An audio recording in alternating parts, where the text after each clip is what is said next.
Okay, எல்லாருக்கும் வணக்கம். இன்றைக்கி தோட்டத்தில் சின்ன வேலையை முடிச்சிடலான்னு என்னென்னா பருப்பு கீரையோட விதைகள்லாம் எடுத்துடலான்னு ஃபுல்லாக விதையாயிடுச்சு. இதோ நான் ஒரு பை நிறைய எடுத்து வச்சுருக்கேன். ஸோ இருந்தாலும் ஃபுல்லாக விதை தான். இதை அப்படியே எடுத்து எல்லா கீரை விதையும் ஒரே மாதிரி தான் இருக்கும். இதோ உள்ள கருப்பாக இருக்குது பார்த்திங்களா, இதுதான் பருப்பு கீரை விதை. நாங்கள் இந்த பக்கம் பருப்பு கீரைன்னு சொல்லுவோம், ஆனால் சக்கரவர்த்தினி கீரைன்னு சொல்கிறாங்க. ஓகே, இன்னும் கொஞ்சம் செடி இருக்குது. அது ஃபுல்லாக பார்த்திங்கன்னா தெரியும் எவ்வளோ பெருசாக வளர்ந்துருச்சு பார்த்திங்களா. நான் எல்லாத்துலேயுமே விதை வச்சிருச்சு, இன்னும் கொஞ்சம் முத்தணும் இந்த விதையெல்லாம். அதனால் இது கொஞ்சம் நாள் கழித்து எடுத்துக்கலான்னு விட்டுருக்கேன். இதோ தெரியுதா, ஃபுல்லாக விதை, ஒரு இலை கூட இல்லாமல் ஃபுல்லாக விதை இருக்குது பாருங்கள். விதையோட வெயிட் தாங்காமல் சாஞ்சு கிடக்கு, பார்த்திங்கன்னா தெரியும் அவ்வளோ விதை இருக்குது. ஓகே, விதை எடுத்துகிட்டு அதை அந்த தோலெல்லாம் நீக்கிட்டு கருப்பாக உள்ள விதை இருக்கும் இல்லையா, அதை மட்டும் எடுத்துகிட்டு உங்களுக்கு காமிக்கிறேன்.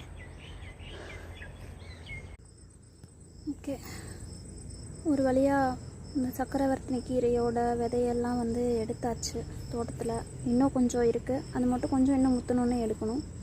இது ஃபுல்லாக அப்படியே காய வச்சு இப்படி கசக்கணும் அப்படின்னா உள்ளே இருக்க அந்த கருப்பு விதை வந்துடும்.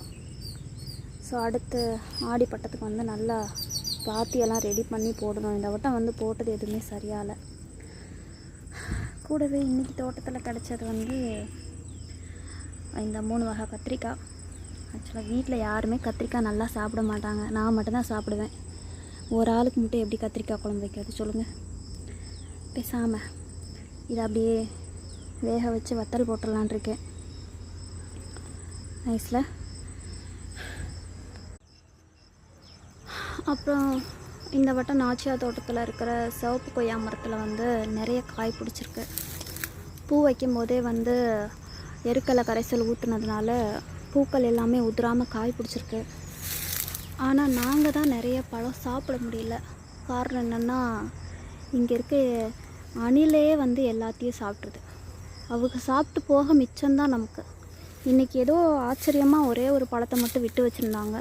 எங்களுக்கே ரொம்ப ஆச்சரியமாக இருந்துச்சு. பிஞ்சை கூட சாப்பிட்றதே, இந்த பழத்தை எப்படி விட்டு வச்சிச்சின்னு தெரியலையேன்னு.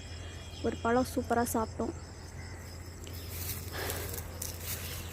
பார்த்தீங்களா பப்பாளி எப்படி சாப்பிட்டு வச்சுருக்காங்கன்னு பார்த்தீங்களா.